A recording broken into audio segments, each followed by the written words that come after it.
Angekuja katikati. I did Walter kando. Nani? Walter. I did file an amendment.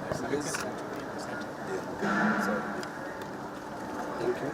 I did file an amendment to this housing levy bill that the Speaker has since denied its admissibility, and that is one of the reasons why we've decided to walk out. Number two, as we say, housing is not an issue of concern to Kenyans.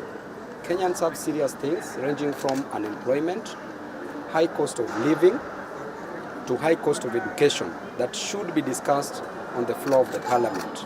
Housing is a private good that should be left to Kenyans to decide on their own by providing jobs and letting them build their own houses. The government's role is to create an enabling environment so that Kenyans can build houses for themselves.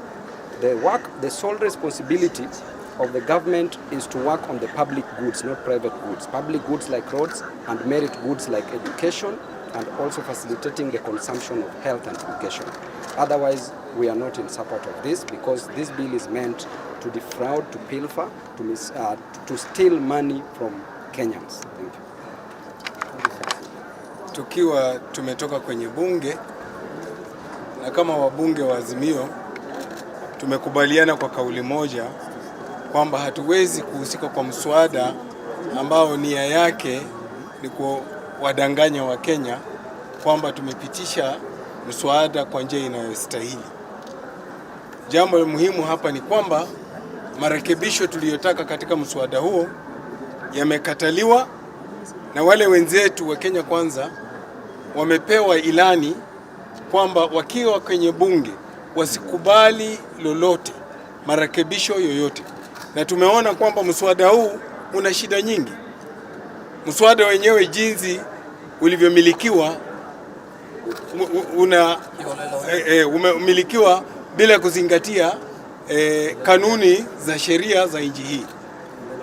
Tukijua kwamba mambo ya ujenzi wa nyumba ni kazi ya serikali za kaunti, lakini hata kwenye mswada imeandikishwa kwamba haihusishi kaunti. Sasa tukajiuliza, ikiwa tunakeuka katiba sisi wenyewe na sisi tumekula kiapo hapa kwenye bunge kwamba tutailinda na kuzingira katiba, tunaelekea wapi?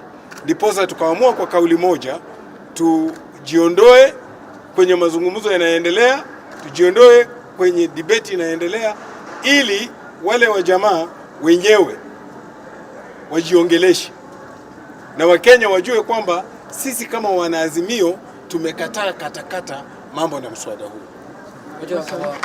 Almost everything. But let me just put it this way, that what Kenyans are witnessing and staring at is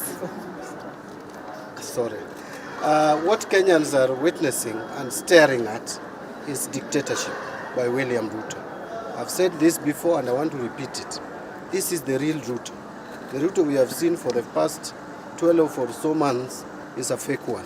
This is the Ruto, a dictator, one who does not care so long as his interest is served. This housing levy is serving no other person's interest but Ruto's interest. He is determined to push it, whether Kenyans like it or not, whether you are crying, he does not care.